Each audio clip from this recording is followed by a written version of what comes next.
Welcome to Lecture 7a, entitled Tangential Plane and Linear Approximation to Curved Surfaces.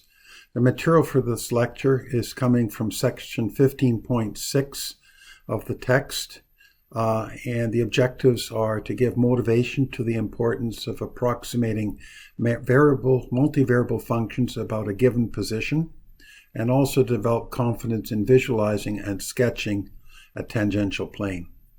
The concepts and visualization skills basically covered in this lecture are an understanding of the application context of tangential planes.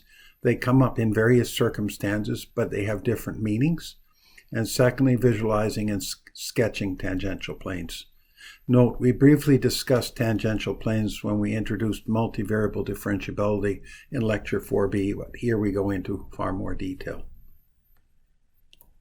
As usual, the second slide is a summary of the contents of this particular lecture.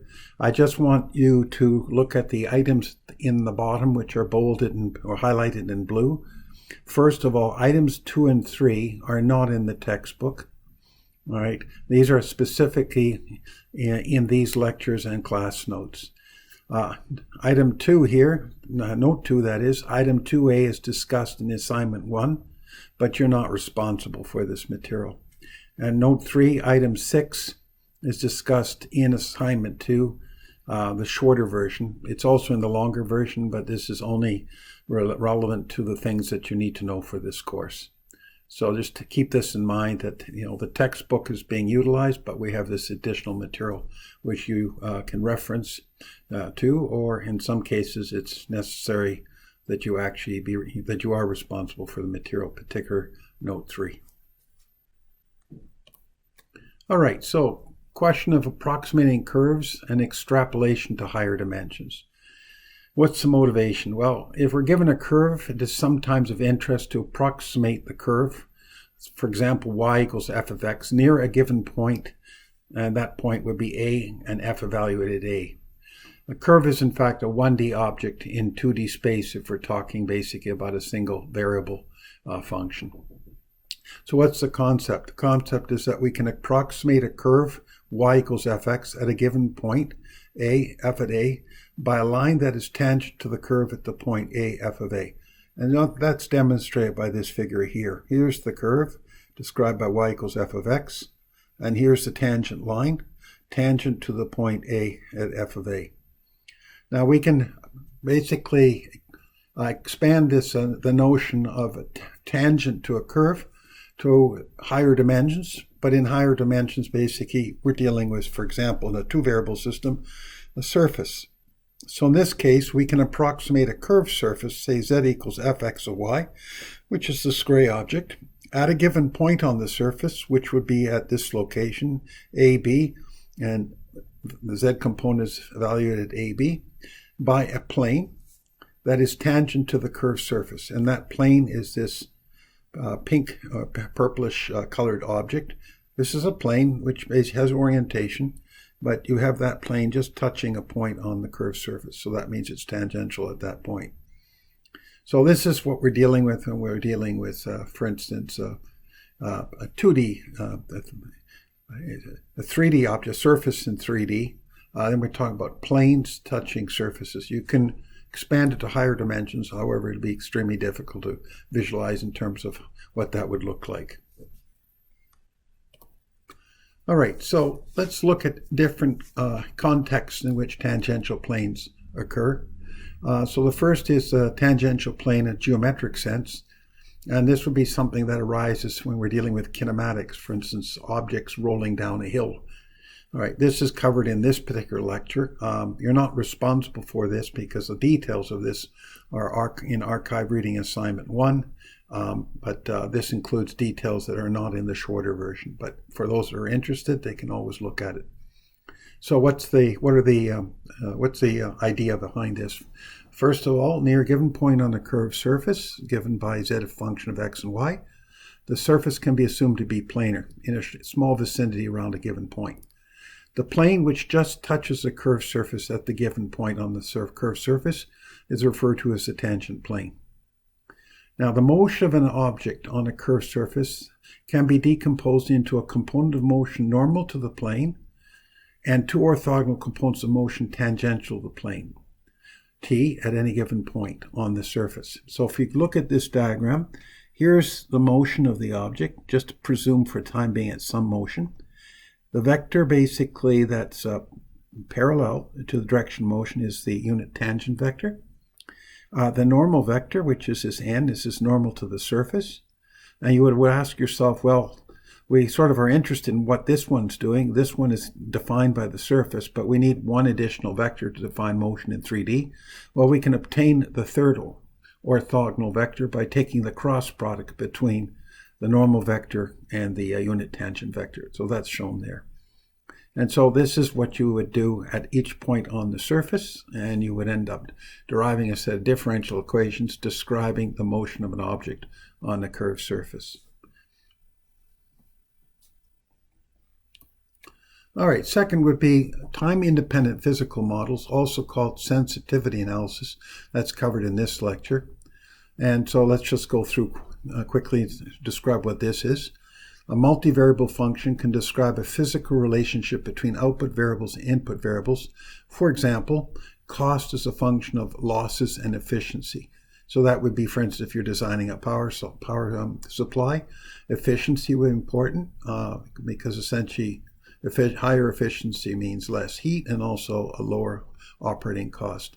Losses basically are things typically that go into heat. Second is wish to know how small changes in the input variables, which would be efficiency and losses in this example, impact the output variable. In this case, the output variable is cost. And this is referred to as a sensitivity analysis. The function, which is cost as a function of loss and efficiency, is a curved surface. It's approximated by a tangent plane at a given operating point. The operating point would be efficiency, losses, and the corresponding cost for those 2 points. Frequently, it's convenient to make input and output variables unitless. We call this also a per unit analysis to compress the range of numbers. It just makes things sometimes from a calculation point of view much easier. Now this diagram below just shows you an example. This is the losses along one axis, efficiency along another, and the cost along the z-axis. These are per unit. In other words, the losses will be divided by some nominal value so that the ratio has no units. Similarly, for the efficiency already is unitless. Now you'll notice here 2 points, 2 operating points, one here and one here. And let's say we take a small region around that. In other words, we're interested in knowing what happens if we move in this direction or this direction away from this operating point. Similarly, this is a different operating point. What happens if you make small changes? Well, if you take this and determine what this would look like projected onto the actual surface, then this would tell you basically for small changes either in losses or efficiency that would result in certain changes in the efficiency. And so this is, for instance, at this point, you might have certain changes, whereas in this area, perhaps the changes are not as significant. Anyways, you can look at this in more detail if you want by just clicking on this URL here. All right, just some examples of the multivariable functions to be approximated at a given point. Here's an equation of a sphere in implicit form. We could have also written this equation of a sphere in explicit form. However, we would have to represent the sphere in terms of a hemisphere. 2 hemispheres, one of them defined by a positive square root and the other one defined by a negative square root. In implicit form, that's not necessary. An objective, for example, might be to determine the tangential plane at a given point x0, y0, z0 on the surface of the sphere. Second example would be, for instance, if you're determining the cost as a function of mass and say footprint meaning the physical area that an object holds. This would be an explicit form of an equation. And here the objective would be to determine the cost sensitivity as a function of small changes in mass and footprint about a nominal value of mass and footprint. Okay, so the next step now is to generalize what we did for the single variable case where there were no time dynamics associated with the problem. And so now we have the more general case, which is to approximate multivariable functions that include dynamics. And so I'm going to start with what we call a system model. And what I have here basically are what I'm going to call state variables. And these state variables are typically associated with a differential equation, which describes the behavior of a system under dynamic conditions. So for every differential equation, you have a state variable. So if there were n differential equations, there would be n state variables. You also have inputs into this system model, which we'll designate by U with subscripts. And I've shown here that there are m inputs. So that could be, for instance, a voltage that's perturbing the system. It could be a current, could be various things. You also have outputs. In this case, I say they're up to k outputs. And this output could be output across voltage across the resistor. It could be the power loss in the resistor. Anything that you could possibly dream up, but could be an output. And so this is a generic problem. You put some inputs, you have dynamics, and you have some outputs. And so I've summarized these points here in terms of input variables, output variables, and internal variables, also referred to as state variables, that are determined by the dynamics of the system. All right, so this is item 3 that then we'll be dealing with, but this is going to be in class 8 where we look at the details. But for now, let's look at some general principles. So we call this small signal modeling that we're going to be doing. So we have output variables y1 through yk, which can evolve with time in response to small signal variations in the input variables, that is u1 through um, and the state variables x1 through xn at a given operating point. These operating points would be essentially where you are basically driving the system with a steady state value for u1. It could be, we call it sometimes steady state, equilibrium point, and so on. And so each one of these would have steady values that you're putting in. And as a result, you're going to end up presumably with steady values for x1 through xn. And as a result, you're going to end up with steady values for the outputs as well, which generically are determined by the state variables and the input variables. All right, so this is more or less, determining the steady state characteristics of the system. The dynamics of the system is governed by coupled or decoupled differential equations involving state variables x1, xn, and the input variables u1 through um. And so if you'll notice here, this is a generic form for a differential equation. This would be dx subscript n. This would be, for instance, up to n differential equations, each having a functional form on the right-hand side that involves potentially all of the state variables as well as all of the input variables, but not necessarily the case. And so you would have n such equations with right-hand side expressions all being in general different. All right, so let's look at some examples illustrating a set of system equations, and then also finally derive what the actual objective is. So if we have, for example, a case where there are 2 state variables and 2 input variables, this is just an example of an equation that we could have. You have a differential equation in the state variable x1 and one for x2. And this involves x1 squared, x2, u1, and u2. The fact that this term is not linear in the state variable means that this differential equation is a nonlinear differential equation, whereas this is linear in all variables, state variables and input variables, so this is a linear differential equation. Typically, these 2 equations would have to be solved concurrently, simultaneously, and for the most general of problems, there is no analytical solution and would have to be solved numerically. The output equations could, for example, take on this form. So you'd have one output, for example, which is some function of both state variables and both input variables. And similarly, the output y2 could be a function of both state variables and input variables. Notice here that the term u2 of power 4 is a nonlinear term. And so this output equation would be a nonlinear equation, whereas this output equation is a linear equation because it's linear in the state variables as well as the input variables. So just to summarize, in this case, the state variables are x1, x2, associated with the derivative. Input variables u1, u2, and output variables y1, 2. So the next thing would be to establish the operating point. And operating point would be if you hold u1 steady. That means u1 at some u1 capital and u2 at some u2 capital. If you do that, that means that under steady state condition, there can be no time variation in the state variables. If there's no time variation, that may mean that the state variable derivative with respect to time would be equal to 0 for this one as well as this one. So in the end, what you end up with are two algebraic equations. You have the input variables, which are fixed at whatever the equilibrium value is. And you have two state variables, x1, x2, and two equations that need to be solved in order to determine the steady state or equilibrium values for both x1 and x2. Now, if these were linear equations, there are obviously techniques for solving them. If it's a nonlinear equation, essentially it's quite difficult, and most often you have to resort to numerical means to establish what the value for x1 and x2 would be under equilibrium conditions. The other caveat is that for nonlinear algebraic equations, you could have multiple solutions, not just one solution or no solutions. So just keep that in mind. Okay, so again, basically, as he stated, nonlinear in an input variable here and nonlinear in a state variable here.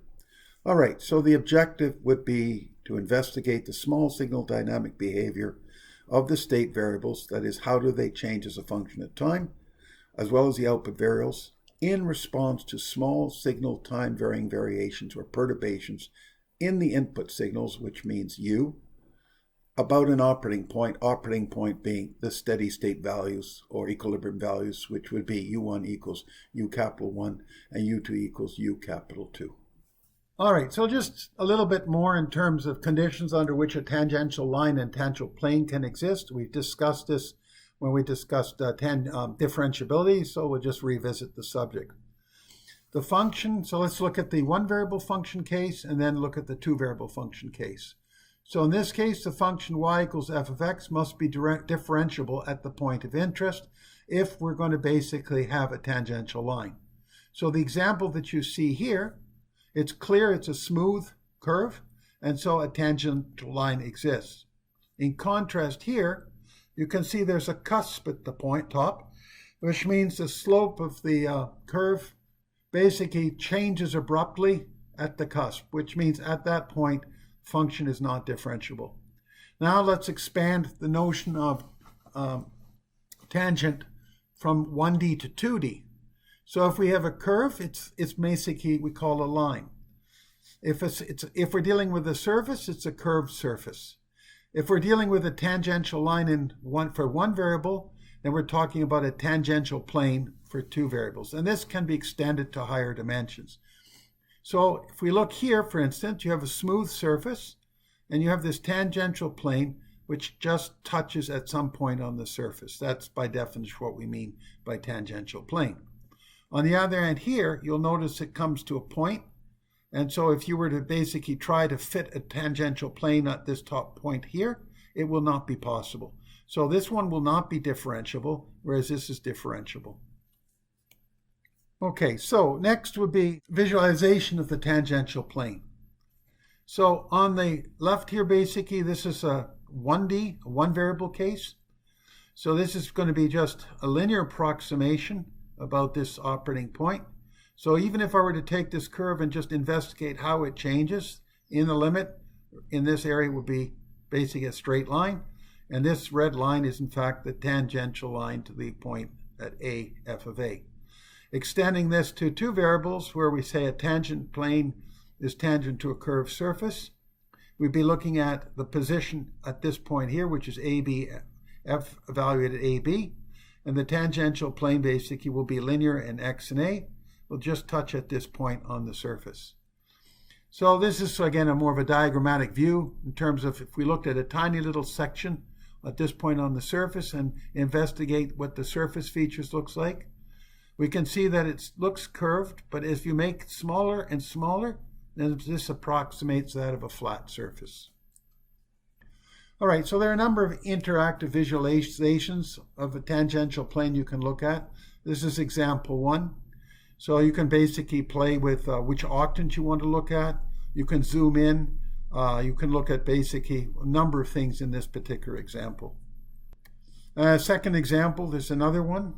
Here, basically, again, you can play with which octants you're interested in. You can even choose a point of operation, the XY plane, right? That is the position that you're interested in at the surface.